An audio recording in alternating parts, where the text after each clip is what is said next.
Hey everyone, welcome to Man Cave Insider. I'm Dennis. Thank you so much for joining me. If you like what you see, make sure you subscribe to the channel so you can see past and future videos. We are here in my man cave, and this room is filled with things that I've collected my entire life, and these are the stories behind them. And today, we're going to be looking at one of my favorite comedies of all time, Ferris Bueller's Day Off, written and directed by the great John Hughes, starring Matthew Broderick. Now, the John Hughes teen comedies have been a staple of films from the 80s and beyond, with movies such as 16 Candles, The Breakfast Club, Weird Science, Pretty in Pink, and of course, Ferris Bueller's Day Off. The Breakfast Club dealt with the pressures and the struggles of being a teenager, and Ferris Bueller was the opposite side of that. It embraced the joys, the freedoms, and the adventures of being young. And John Hughes envisioned Ferris Bueller as the person that he always wanted to be, capable of handling any situation and any person. After the release of Pretty in Pink, which Hughes had written but did not direct, Hollywood was just a few weeks away from a potential writer's strike. Hughes was approached about doing another film, and he came up with the script for Ferris Bueller in just 6 days. He wrote the film with Matthew Broderick in mind. Broderick had been seen previously starring in the film War Games and had been appearing on Broadway at the time in Biloxi Blues, which was the second chapter in the autobiographical Brighton Beach trilogy from Neil Simon. Alan Ruck, who played Cameron, had previously auditioned for the role of Bender in The Breakfast Club. After Emilio Estevez had passed on playing Cameron, Ruck was cast, and at the time he was also on Broadway in Biloxi Blues with Broderick. Ferris's girlfriend Sloane was played by Mia Sara, who had only one film under her belt, the sci-fi fantasy epic Legend, co-starring Tom Cruise and directed by Ridley Scott. Jennifer Grey was cast to play Ferris's envious sister Jeannie, and Jeffrey Jones was cast as Ferris's rival Ed Rooney after Hughes had seen him playing the Emperor in Amadeus. Charlie Sheen filmed a cameo during a day off from the filming of the movie Lucas and was brought in at the suggestion of Jennifer Grey. Cindy Pickett and Lyman Ward were cast as Ferris's parents, and shortly after they were casting, they began dating in real life. They were actually married from 1986 to 1992. Ben Stein was brought in simply to take attendance off camera. It went over so well, not only did they put him on camera, Hughes also asked him to improvise teaching a lesson to the class about anyone, economics. And that scene was improvised by Stein himself and done in only one take. Filming of Ferris Bueller's Day Off took place from September to November of 1985 in Chicago and Los Angeles. This was Hughes' love letter to his beloved hometown of Chicago, and he shot at many of its famous landmarks, such as the Sears Tower, Wrigley Field, and the Art Institute. A big centerpiece of the film was the 1965 Ferrari 250 GT California Spider. At the time, the car was worth $350,000 and is now worth several million. The production could not afford the insurance to use an actual Ferrari, so they fabricated several models that were used throughout filming. Without a doubt, the most famous sequence in the film is the parade, which was shot over 2 days. The first part of the parade, where Ferris lip-syncs Danke Schoen by Wayne Newton, was shot during the actual Van Steuben parade. For the second part of the parade, where Ferris lip-syncs Twist and Shout by the Beatles, a local radio station put a call out for extras to be in a John Hughes film the following Saturday, and over 10,000 people showed up. Kenny Ortega choreographed the entire parade sequence, and a year later he would direct Jennifer Grey in the now classic Dirty Dancing. Now, Paul McCartney actually loved the film, but believe it or not, he wasn't that crazy about the version of Twist and Shout that was used in the movie with the marching band and the horn section. Nevertheless, the Beatles had their first song on the charts since they broke up 16 years earlier, and Twist and Shout went to number 23 on the Billboard Hot 100. The film really came together during the editing process. The first cut of Ferris Bueller was 2 hours and 45 minutes, and it was trimmed down to the final running time of 1 hour and 42 minutes. Ferris Bueller's Day Off was released on June 11th, 1986. The film had a budget of $5 million and went on to gross over $70 million.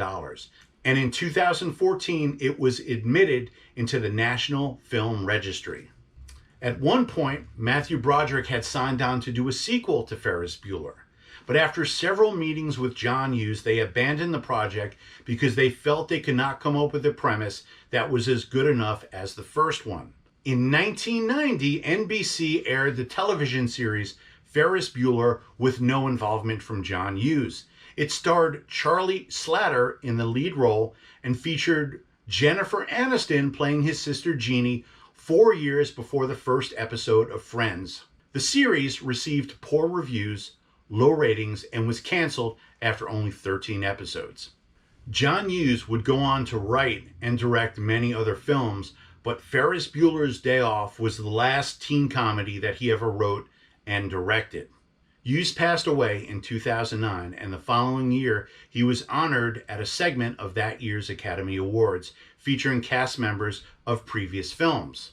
Now, in all of John Hughes' teen comedies, music was a very important part of it, and each song was handpicked by Hughes personally. Don't You Forget About Me by Simple Minds from The Breakfast Club, If You Leave by Orchestral Maneuvers in the Dark from Pretty in Pink, Weird Science by Oingo Boingo, and many more. And it's hard to believe, but when the movie was released in 1986, there was never a soundtrack for Ferris Bueller. There are a couple of reasons for this. The first reason is that when production got permission to use Twist and Shout, they could only use it in the film and not a soundtrack. The second reason is that the movie has such a wide range of music. Everything from the Beatles to Wayne Newton to newer bands like Zig Zig Sputnik and the Dream Academy, and Hughes felt that those songs would not work together on an actual soundtrack.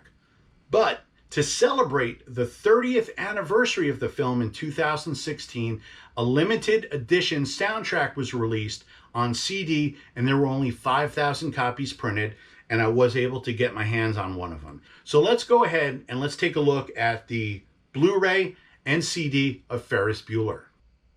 Okay, what we have is the 35th anniversary Steelbook Blu-ray and the limited edition soundtrack.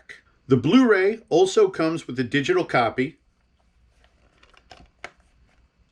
and it has all of the bonus features from previous releases.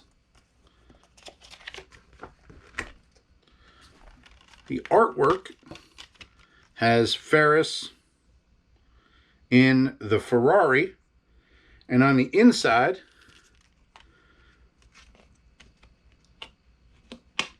it has Ferris, Sloane, and Cameron from the scene when they went to the Art Institute. And this is on one disc, feature film, and all of the bonus features. Next up is the limited edition soundtrack. This soundtrack was released in 2016 to commemorate the 30th anniversary of the film, and it was only released on CD. And this is a limited edition of only 5,000 copies made. It features 9 songs from the film, such as Oh Yeah by Yellow, Love Missile F-111 by Zig Zig Sputnik, also has Big Audio Dynamite, and Don Kashane by Wayne Newton, and it features the original score from Ira Newborn.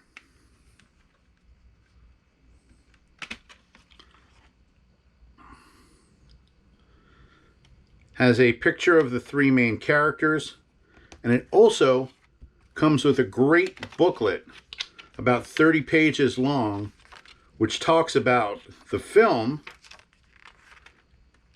the process of making it, and then it also talks about the soundtrack and how John Hughes was very active in finding the right music for the right scenes, and he would listen to cassettes of a lot of new bands while putting soundtracks together for his films. And it's really interesting to have this because this never was released when the film came out in 1986. it took 30 years for the soundtrack of Ferris Bueller's Day Off to finally be released, and there was only 5,000 copies printed up. So that is it for our look at Ferris Bueller's Day Off, written and directed by John Hughes. Thank you for watching. Make sure you subscribe to this channel, and remember, life moves pretty fast. If you don't stop to take a look around every once in a while, you could miss it.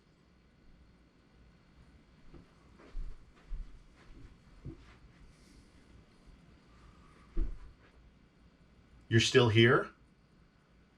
It's over. Go home.